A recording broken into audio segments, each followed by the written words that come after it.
Welcome back. We are so glad you decided to join us today You really are. because we have a deep dive tailored specifically for your curious mind. Right. If you've been following this universe, you understand that beneath the veneer of modern American life, the coffee shops, the highways, the boarding schools, there is this complex, often terrifying labyrinth of ancient power dynamics playing out. Absolutely. So our mission today is to strip back those mundane layers and look at the actual architecture of this world. To see what's really holding it all up. Exactly. Mm. We are diving into the intricate mythology, the intensely fraught character dynamics, and the profound, honestly crushing themes of loyalty and generational trauma. It gets dark. It gets very dark. And to do that, we are zeroing in on a critical turning point in the series. Today's focus is on the book name, The Titan's Curse novel by Riordan. It is a remarkable piece of source material. And what's fascinating here is the tonal shift. We are moving away from the relatively straightforward hero's journey of the earlier entries, and we are plunging directly into a geopolitical Cold War. The Cold War that is rapidly heating up. Exactly. The stakes are no longer just about a single camper's survival. We are looking at the potential unmaking of Western civilization. Driven by ancient entities who view mortals and demigods as, well, entirely expendable pawns. Yes. Okay, let's unpack this. Because right from the jump, the power dynamics are completely destabilized. They really are. We aren't doing the standard, Percy discovers a new power intro.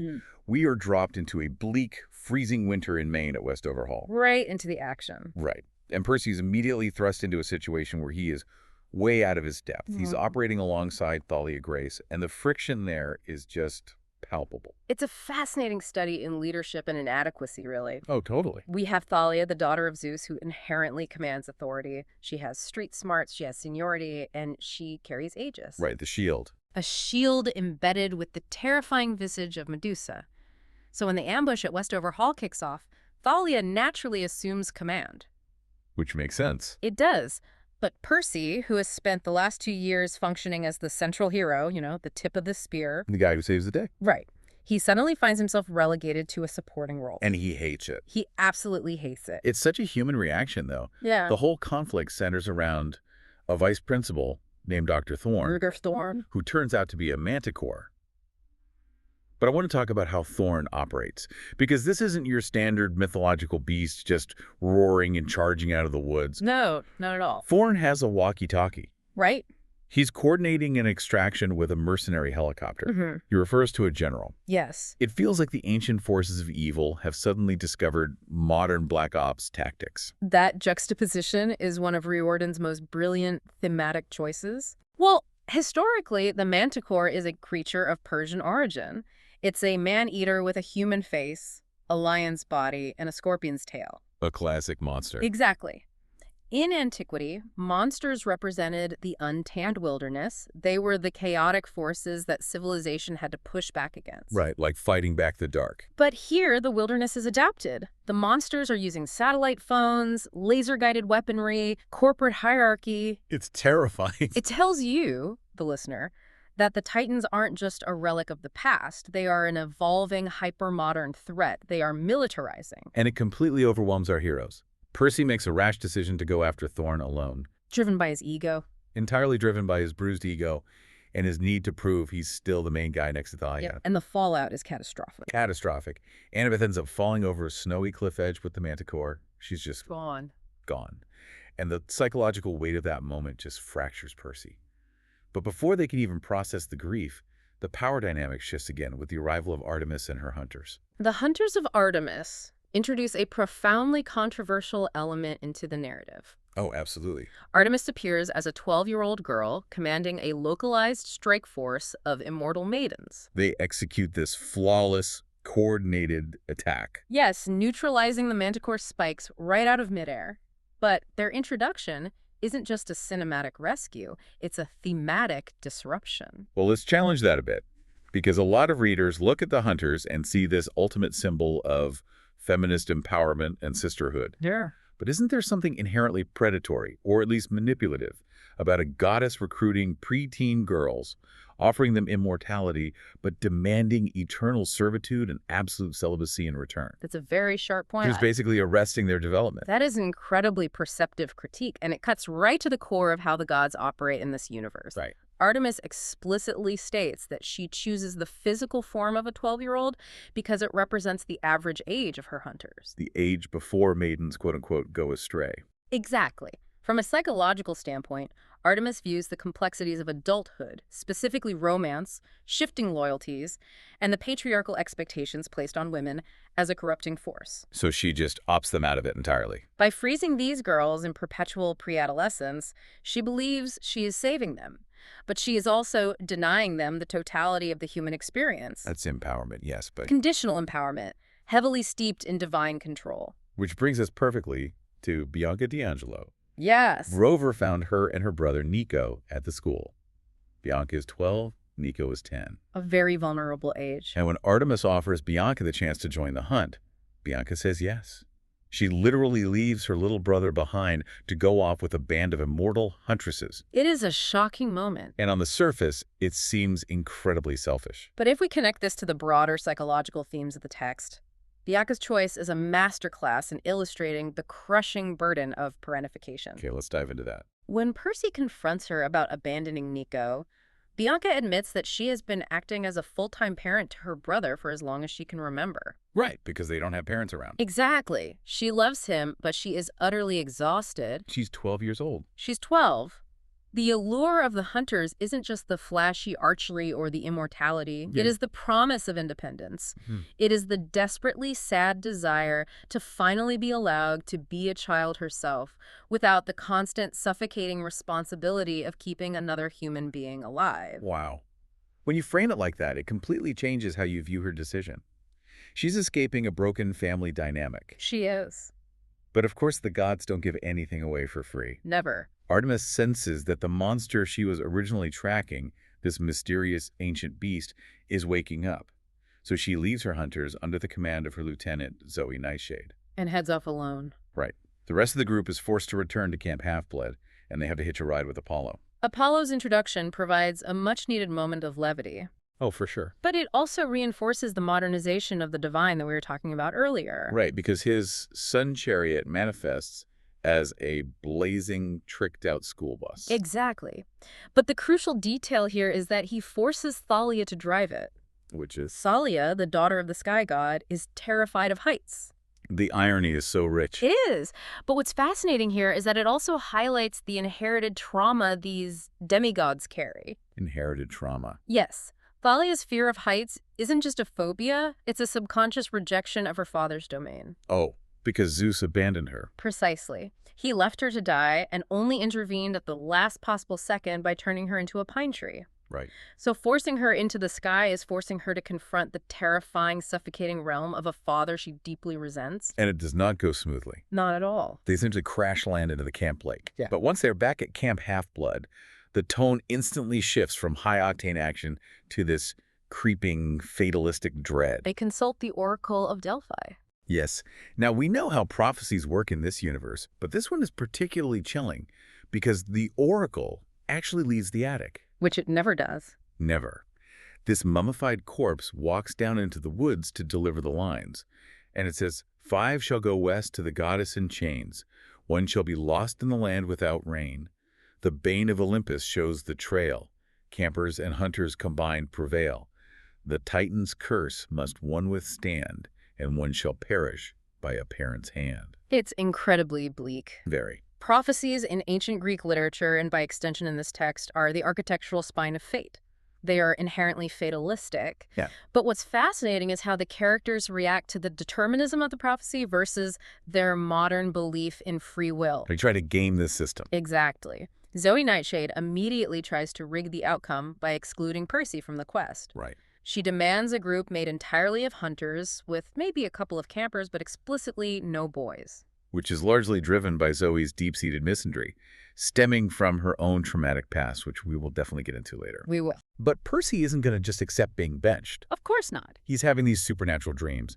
He sees Annabeth being crushed under a collapsing ceiling, and he sees Artemis chained up by the general. And this triggers what Athena later identifies as his fatal flaw. Yes, personal loyalty. Personal loyalty. And to you, the listener, loyalty sounds like a virtue. We are conditioned to view standing by your friends as the ultimate moral good. We are. But in the context of geopolitical leadership and warfare, personal loyalty is a devastating vulnerability. How so? Percy is constitutionally incapable of detaching. He cannot look at the board and sacrifice a single pawn to save the king. Even if the king is the entire world. Exactly. He is willing to risk the structural integrity of the entire quest, defy direct orders, and potentially doom Olympus, all just to save one friend. And here's where it gets really interesting. Percy decides to sneak out of camp on his Pegasus, Blackjack. Yes. And he gets caught, not by a camper, but by Mr. D. Dionysus, The god of wine. the notoriously grumpy, apathetic camp director. They have this confrontation hundreds of feet in the air, wrapped in magical grapevines atop the Chrysler building. A great visual. It is. And Dionysus doesn't smite him. Instead, he tells him a story. This is arguably one of the most important philosophical dialogues in the entire series. I agree completely. Dionysus drops the sitcom grump persona and reveals the deep historical bitterness that fuels his apathy. He recounts the myth of Theseus and Ariadne. Right. Ariadne was a princess of Crete who fell in love with Theseus. The hero. She gave up everything, her home, her family, her safety, just to give Theseus the magic string he needed to navigate the labyrinth and slay the Minotaur. She basically handed him the victory. She saved his life, and as a reward, once they escaped, Theseus abandoned her while she was sleeping on the island of Naxos. He just sailed away. He just sailed away. It's completely brutal, and Dionysus is the one who found her there, heartbroken and abandoned, and he eventually married her. Precisely. Dionysus is stripping away the romanticized veneer of the quote-unquote hero. Right. He is telling Percy that heroes are inherently sociopathic. They are users. Wow. They leverage the love, the magic, and the devotion of the people around them to achieve their glorious ends, and then they discard them. So Dionysus's supposed apathy toward the demigods isn't laziness. No, it is a defense mechanism. It is a profound historical trauma. He looks at Percy's fierce loyalty and sees a dangerous illusion. So what does this all mean for you listening to this? I think it challenges us to reevaluate the authority figures in our lives or the systems we find frustrating. It really does. How often do we view an apathetic boss or a cynical mentor merely as an obstacle without considering the decades of institutional betrayal or historical baggage they're carrying? Dionysus is cynical because he has thousands of years of data proving that humans will break your heart. A brilliant connection. And yet, despite that cynicism, Dionysus lets Percy go. He doesn't stop him. Right. Perhaps, on some level, he wants to be proven wrong. He wants to see if this generation's hero might actually be different. A glimmer of hope. Yeah. So Percy flies off, catches up with the quest group, and forces his way into their ranks. Then the tension is thick. Oh, you've got Zoe, who hates him, Thalia, who is competing with him for leadership, and Grover, who is just trying to keep everyone from killing each other. The peacemaker. Always. Their first major hurdle on this journey west happens in Washington, D.C., at the Smithsonian National Air and Space Museum. The setting here is deliberately chosen. Okay, unpack that. The Air and Space Museum represents the pinnacle of human achievement. It's our attempt to literally reach the heavens, to reach Olympus through mundane ingenuity and science. Right. Surrounding the characters are Titan rockets, which is a sly nod to the enemy they are facing. I never caught that. And within this temple of modern science, they are confronted by the ancient world. The general of the Titan army, Atlas, and Percy's former friend, Luke Castellan. And Atlas unleashes the Nemean lion. For those who know their mythology, the Nemean lion is the beast Heracles fought for his first labor. Its fur is completely impervious to mortal weapons. Swords bounce off it, arrows shatter. You can't just stab this thing. In antiquity, Heracles defeated the lion by relying on raw, brutal strength. He strangled it to death. Right. But Percy Jackson is not Heracles, and this goes back to your point about mundane human ingenuity. Percy doesn't rely on divine strength. He relies on his environment. Exactly. He runs into the museum gift shop. He grabs astronaut space food, Of all things, right, those little foil packets of freeze-dried ice cream that taste like chalk. terrible stuff. He throws them into the lion's mouth. The lion, being a giant cat, instinctively tries to eat it, gets distracted by the terrible taste and texture, and opens its jaws wide. A fatal mistake. And that's when Zoe Nightshade fires her arrows directly into its unarmored mouth. It's such a bizarre, perfect encapsulation of the series' core theme. How the rigid, unchanging nature of ancient myth is outmaneuvered by adaptable, chaotic, modern thinking. Exactly. It's a tactical triumph. But their escape is narrow. Very narrow. They flee via a freight train, aided by Apollo, who is currently incognito as a homeless train hopper named Fred. Who speaks entirely in atrocious haikus. Naturally. This journey takes them across the country to Cloudcroft, New Mexico. But the Titans' skeletal mercenaries, these relentless, unkillable, undead trackers, They just don't stop. they catch up with them. The group is cornered in the snow, out of options, when they are saved by an unexpected force. The Erymanthian boar. Yes. A massive, violently destructive wild pig just barrels out of the woods and obliterates the skeletal warriors. It's terrifying. It is terrifying, but Grover the satyr reacts differently. He loses his mind with excitement. He does. He doesn't see a monster. He sees a blessing of the wild from the lost god Pan. We need to contextualize Grover's reaction here because it serves as the spiritual counterweight to the deep cynicism of the Titans. Let's do that. For 2 millennia, the satyrs have been engaged in a futile search for Pan, the god of the wild. It is a religious pilgrimage.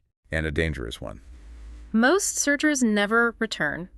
They die in the shrinking wild places of the world. The world is being paved over, polluted, and destroyed. Right. Yet Grover, facing a relentless undead army and a terrifying wild beast, interprets the boar's arrival as divine providence. It's about faith in a faithless world. Exactly. The Titans, led by Kronos, represent destruction and the consumption of the future. Eating their own children, literally and metaphorically. Yes. Grover represents ecological and spiritual hope, even when the blessing is a violent, smelly, wild pig that they have to ride across the desert. Grover holds on to his faith. It anchors the group's humanity when they are surrounded by ancient, apathetic, divine forces. It really does. And they desperately need that anchor. Yeah. Because the boar drops them off at the edge of the desert, right on the precipice of tragedy. The prophecy warned, one shall be lost in the land without rain. And they find themselves standing before the junkyard of the gods. Before they even step foot in the junkyard, the narrative pauses for an intervention by Aphrodite, the goddess of love. Yes, she pulls Percy aside for a private conversation. Now, typically when gods intervene, it's about the fate of Olympus, the balance of power, or averting a doomsday scenario. Right, big picture stuff. But Aphrodite reveals that she manipulated events, including bringing the group to this specific location for an entirely different reason.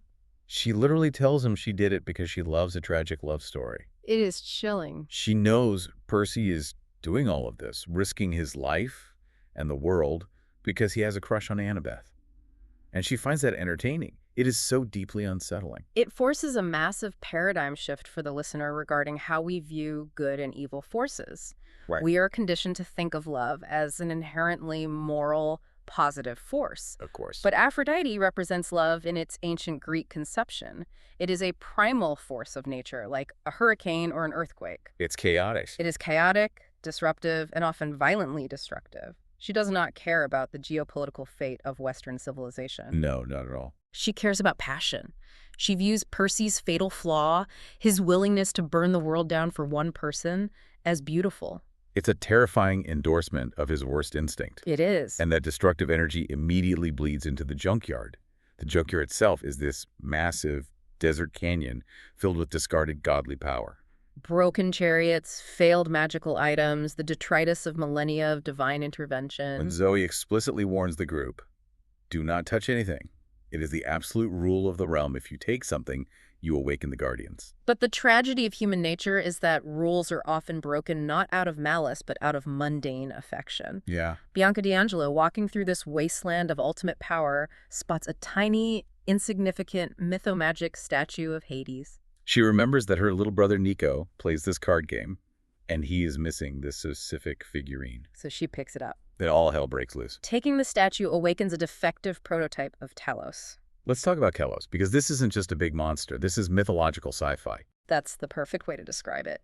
In myth, Talos was a giant bronze automaton crafted by Hephaestus to guard the island of Crete. He is essentially the first robot in recorded literature. He is, and the one in the junkyard is a defective prototype.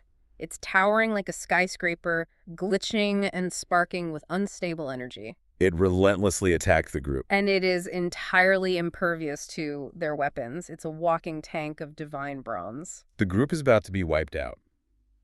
But Bianca realizes something. She sees a maintenance hatch on the giant's foot. She knows that the only way to stop it is from the inside. Right. She manages to get inside the foot, climbing into the inner workings of this massive sparking machine. She shorts it The out. giant stumbles, crashes into the desert power lines, and breaks apart. It saves everyone. But And Bianca, come out. the silence that follows that crash is one of the heaviest moments in the series. One shall be lost in the land without rain. The prophecy is fulfilled. It is. But the true tragedy requires us to look at the mechanics of why she died. Why was Bianca the sacrifice? Well, because she took the toy. Yes, but psychologically it goes deeper. Bianca joined the Hunters of Artemis specifically to escape the crushing burden of parentification. Right, we talked about that. She wanted to stop being responsible for Nico. She Yep. wanted to be free. Yeah. Yet in a moment of crisis, her overriding instinct was a maternal one, to bring a gift to the little brother she loved. Oh, wow. Her death is a direct result of her familial devotion.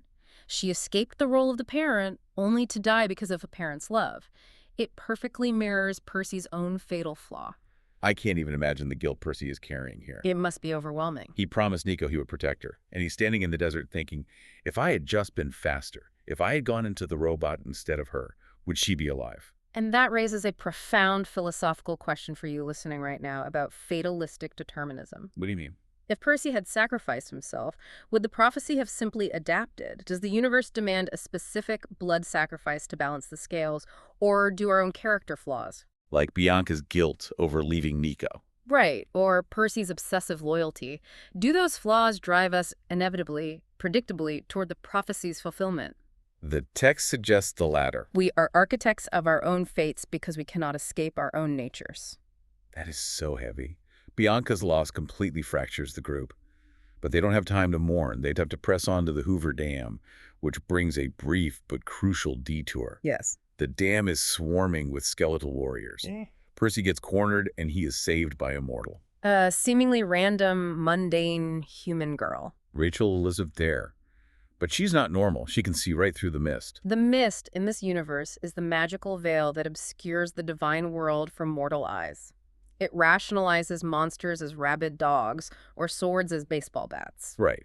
But Rachel possesses clear sight. She is unburdened by the illusions that protect the human psyche. Her introduction serves a dual purpose, which is it grounds the narrative back in the mortal world, reminding the listener of the mundane lives Percy is fighting to protect. And it establishes that mortals are not entirely helpless pawns. They have agency and sometimes a clearer vision of reality than the demigods themselves. She helps him navigate the dam, and eventually the group escapes by utilizing the giant bronze angel statues of Zeus that decorate the dam. They fly all the way to San Francisco. Now, San Francisco is strictly off-limits to demigods. It is the epicenter of Titan magic, essentially enemy territory. Extremely dangerous. But Apollo had given Percy a tip. He told him to seek out Nereus, the old man of the sea. Nereus is a fascinating figure. He predates Poseidon as a sea deity. He's very old. He is ancient, deeply connected to the primal ocean, and he possesses absolute knowledge. But, like truth itself, he's incredibly difficult to pin down. Right. The myth dictates that Nereus will only answer a question if you can physically catch him and hold on to him as he violently shapeshifts. And it is a grotesque wrestling match. He smells like rotting fish, and he turns into a killer whale, an eel, a seal, just thrashing around on the San Francisco docks. Percy holds on through sheer willpower, finally pinning him down. And he asks the million-dollar question.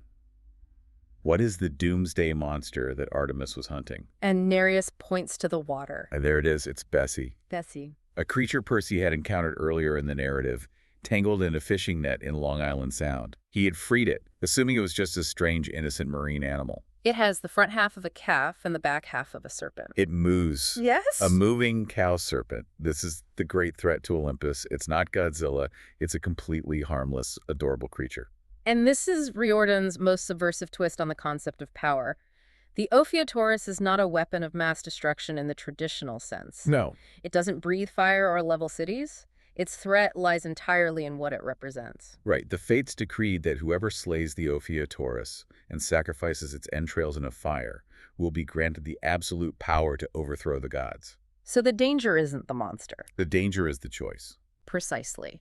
The true quote-unquote monster in this scenario is the individual who is willing to commit the ultimate act of cruelty. Murdering absolute innocence. Yes, in exchange for absolute power. It is a moral litmus test. And the Titans are betting that a demigod carrying enough anger and trauma will fail that test. Which brings us to one of the most tense standoffs in the book. It really is. Dr. Thorne, the Manticore, appears on the pier with a private army of mercenaries. He traps the group, but he doesn't try to kill them immediately. No, he looks directly at Thalia. And he pitches her. This is a masterstroke of psychological manipulation. It's so calculated. The Titans are highly intelligent operatives. They know Thalia's history.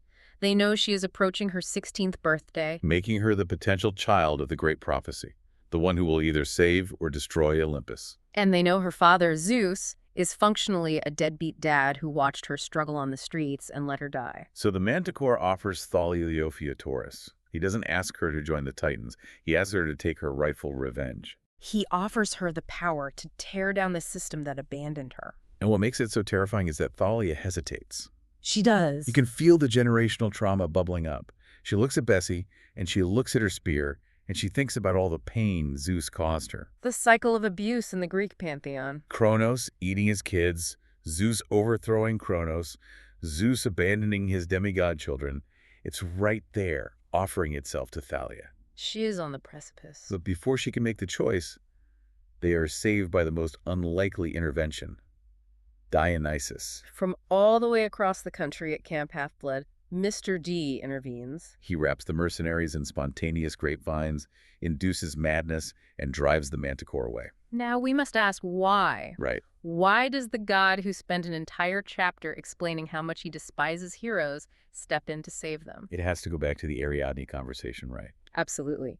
Beneath Dionysus's cynical exterior, beneath the wine and the apathy, he possesses a profound empathy for the abandoned. He remembers the pain of betrayal. He sees Thalia, a girl abandoned by a hero god, standing on the edge of making a horrific, soul-destroying choice born out of pure pain. Yeah. He acts out of a lingering duty to Olympus, yes, but primarily, he intervenes to stop the cycle of trauma from consuming another victim. It is a moment of profound, quiet grace from a deeply damaged god. It really is. With the immediate threat neutralized, they secure the Ophiutorus. Grover takes Bessie and begins the long, treacherous journey back to Long Island via the ocean. Leaving the rest of them. This leaves Percy, Thalia, and Zoe to make the final push. They borrow a car from Annabeth's mortal dad, Dr. Chase, a professor in San Francisco. And they race the sunset toward Mount Tamalpais. The Titans call it the Mountain of Despair, and it lives up to the name. As they ascend the mountain, they must pass through the Garden of the Hesperides. The Hesperides are the nymphs of the sunset, guardians of a tree that grows golden apples. And here, the narrative finally unveils the entirety of Zoe Nightshade's tragic backstory. The Hesperides are Zoe's sisters. This part is so heartbreaking. We learned that thousands of years ago, Zoe lived here, and she fell in love with a young hero who came seeking the golden apples. That hero was Heracles. Riordan does an exceptional job of deconstructing the Heracles myth here. He does. In traditional mythology, Heracles is the paragon of masculine virtue and strength, but from the perspective of the nymphs, he is an opportunistic user. Just like Theseus. Zoe gave Heracles the magic he needed to survive the dragon Ledon. She helped him trick her own father, Atlas, to get the apples. She committed treason against her family for love. And Heracles. He took the apples, claimed all the glory for himself, and left Zoe behind to face the wrath of her family. She was exiled. It perfectly echoes the Dionysus and Ariadne story. The male hero uses the female magic user and discards her. And the consequences are still active today. As they sneak through the garden, Ledon, the 100-headed dragon guarding the tree, senses Zoe. It strikes, biting her in the side.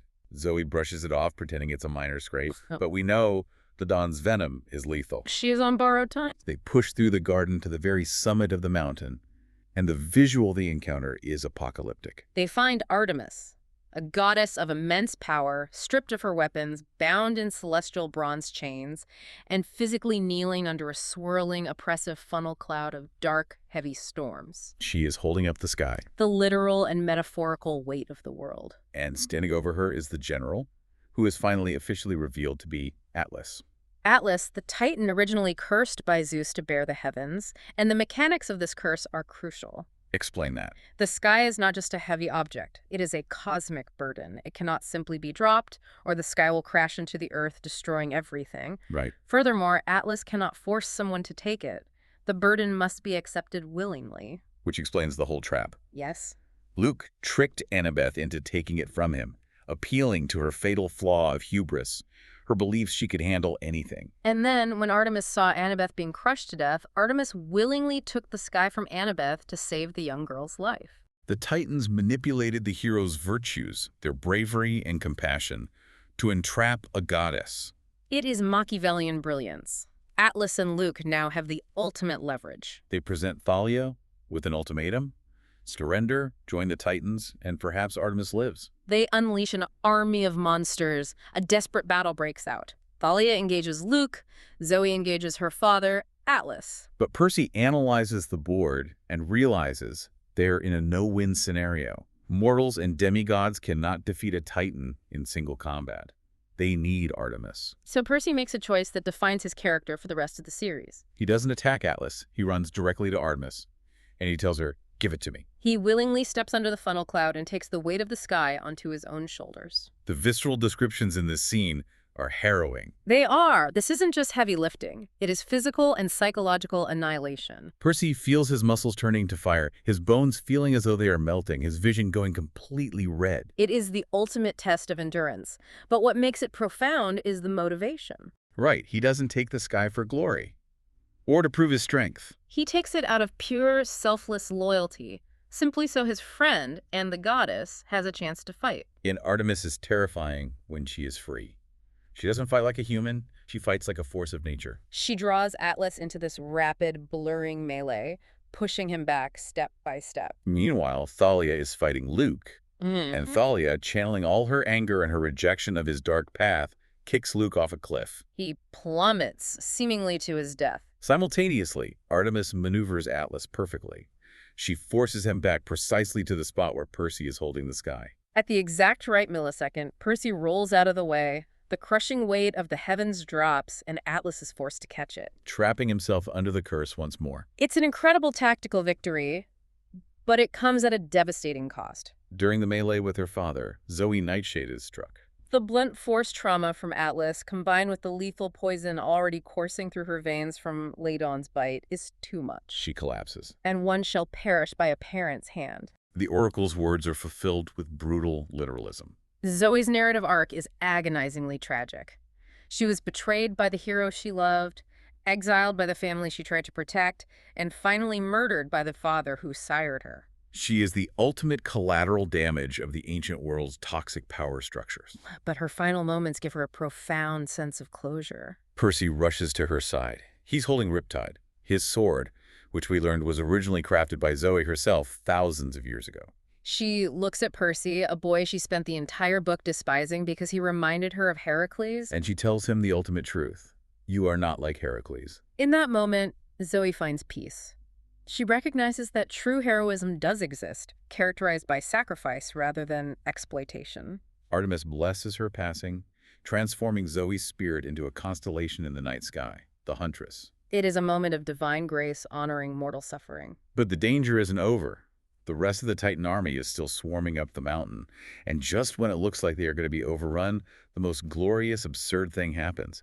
Annabeth's mortal dad, Dr. Chase, swoops out of the clouds in a restored Sopwith Camel biplane. He mounted machine guns on it and loaded them with celestial bronze bullets.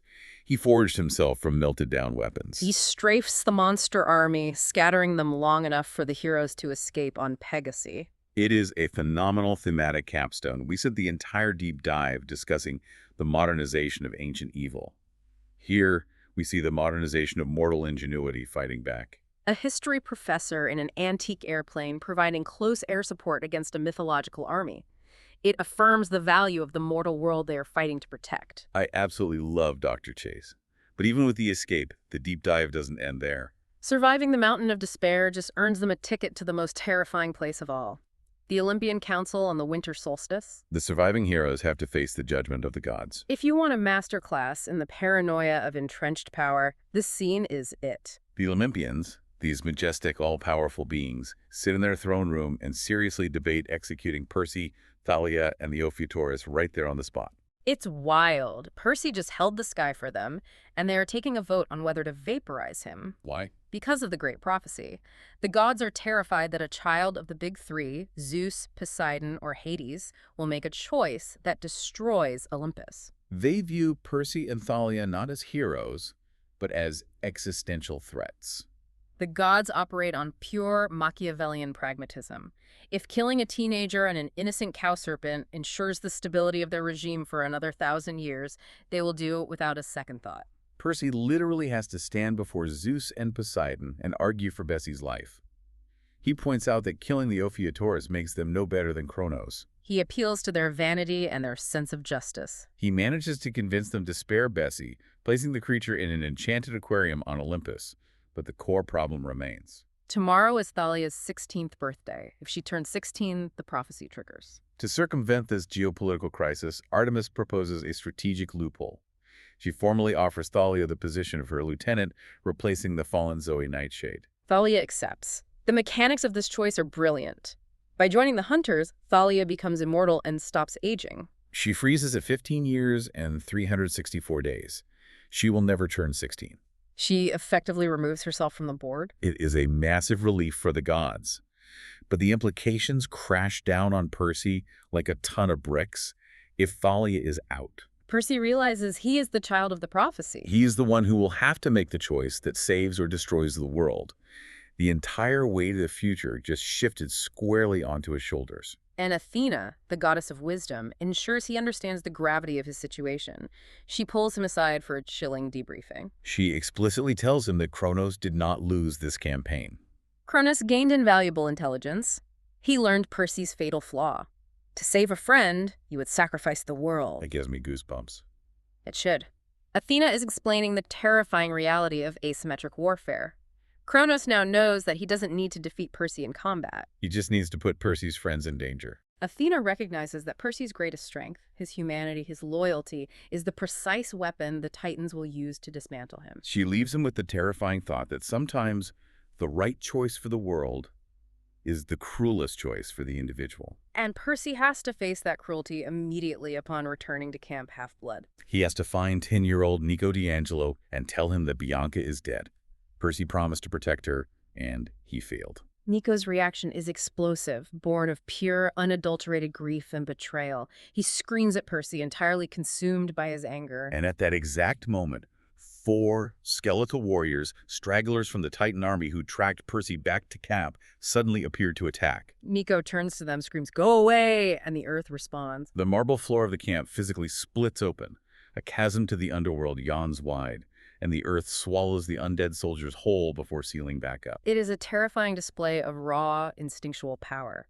And in that moment, Percy realizes the horrifying truth about Nico's parentage. Nico is the son of Hades. Which instantly shatters the status quo.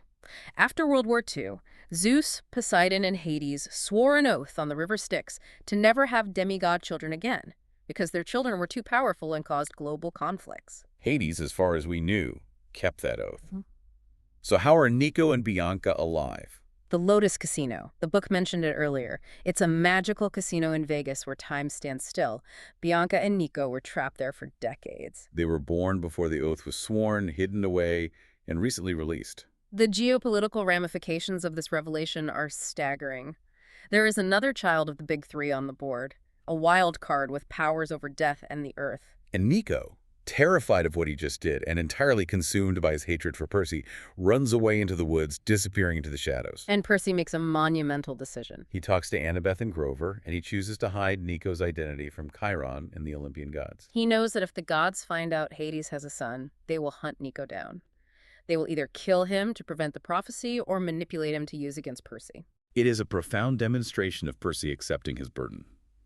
Despite Athena's warning about his fatal flaw, despite the risk to himself, Percy actively decides to shield Nico. He takes the absolute weight of the prophecy solely onto his own shoulders to protect a boy who currently hates him. He is no longer just reacting to the myth. Yeah. He is actively trying to rewrite the rules of how demigods treat each other. Exactly. Okay, let's take a deep breath and synthesize what we've unpacked today. This deep dive into the Titan's curse has shown us that the greatest threats in this universe aren't always giant monsters with impenetrable fur or fangs. The real threats are the crushing burdens of choice. It's the weaponization of family trauma, like Atlas murdering his own daughter, or Luke manipulating Thalia's resentment toward her absentee father. It is the heavy, agonizing weight of unwavering loyalty in a world that demands pragmatic sacrifice. Indeed. The narrative forces us to examine the mechanics of power and the cost of maintaining it. The Titans and the gods operate with a ruthless, detached pragmatism, viewing mortals and demigods as disposable assets. Meanwhile, our heroes struggle desperately to maintain their humanity, their empathy, and their interpersonal connections in a system designed to strip those virtues away. So we have to turn this back to you, the listener. Think about the dynamics in your own life. How do you balance your loyalty to your friends against the greater good or your professional responsibilities? If your fatal flaw was tested today, under intense pressure, would you even recognize it? Would you have the detachment to step back? Or would you risk burning your own world down to save someone you love? And as you ponder that uncomfortable question, consider one final thought. Let's hear it. We spent a lot of time analyzing how prophecies and fate manipulate the heroes, but consider the architects of this reality, the gods themselves. Right. By constantly attempting to outmaneuver fate, like debating the execution of an innocent creature, forcing their daughters into eternal maidenhood, or hiding their children away in magical casinos out of sheer paranoia. Are the Olympians actually the ones ensuring their own eventual downfall? Is the true Titan's curse not the physical weight of the sky, but the inescapable toxic cycle of parents and children destroying each other for power? Something for you to deeply mull over. Thank you so much for joining us on this extensive deep dive into the architecture of modern myth. Keep asking the hard questions, keep exploring the shadows of the stories you thought you knew, and keep diving deep. See you next time.